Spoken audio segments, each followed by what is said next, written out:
இன்னொரு கூடுதல் பெருமை, அவங்க எஸ்டிஏடி மாணவி என்பது எங்களுடைய துறைக்கு கிடைச்சிருக்கக்கூடிய கூடுதல் பெருமை. இன்னும் பல சாதனைகளை அவர் சாதிப்பார்.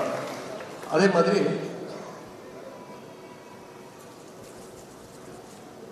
தங்கை நித்யா ராமராஜ் அவங்களும் இங்க வந்திருக்கிறாங்க. இவரும் நம்முடைய துறையினுடைய எஸ்டிஏடியுடைய ஹாஸ்டல் மாணவி என்பதில் எங்களுக்கு கூடுதல் பெருமை.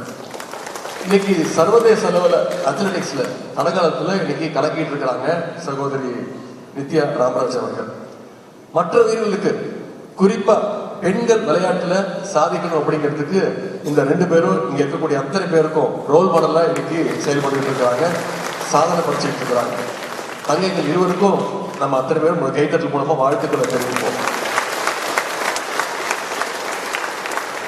எனக்கு இந்த கலைஞர் ஸ்போர்ட்ஸ் கிட் கொடுக்குறோம், விளையாட்டு வீரர்கள் அழைச்சு கொடுக்குறோம். அதுக்கு இந்த 2 பேரையும் அழைச்சு கௌரவப்படுத்தி அவங்களுடைய ஒரு ரெகக்னிஷன் கொடுக்குறோம்னா அவங்க அத்தனை பேருக்கும் இன்ஸ்பிரேஷனா இருக்கணும் அப்படிங்கிறது ஒரே ஒரு காரணம். அது மட்டும் இல்ல, உங்கள்ல இருந்து இனி நிறைய நித்யா ராமராஜுகளும் ஸ்னேகாக்களும் இன்னும் விளையாட்டு வீரர்களா உருவாகணும் அப்படிங்கிற ஒரே காரணத்துக்காக தான் இன்னைக்கு அவங்க 2 பேரையும் அழைச்சு அவங்க முன்பு கொடுக்குறோம்.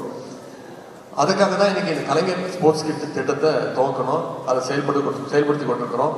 சென்ற வருடம் இந்த கலைஞர் ஸ்போர்ட்ஸ் கிட் திட்டத்தை கிராம ஊராட்சிகளுக்கு அத்தனை ஊராட்சிகளுக்கும் கொண்டு போய் கொடுத்தோம். கிட்டத்தட்ட 13,000 ஊராட்சிகளுக்கு கொண்டு போய் சேர்த்தோம். இந்த ஸ்போர்ட்ஸ் கிட் கிட்டத்தட்ட ஒரு 30 வகையான ஸ்போர்ட்ஸ் விளையாடக்கூடிய அளவில் இந்த கிட்ஸ் அமைஞ்சிருக்கு. இந்த ஸ்போர்ட்ஸ் கிட்க்கு கிராமங்கள்ல மிகப்பெரிய ஒரு வரவேற்பு கிடைச்சது.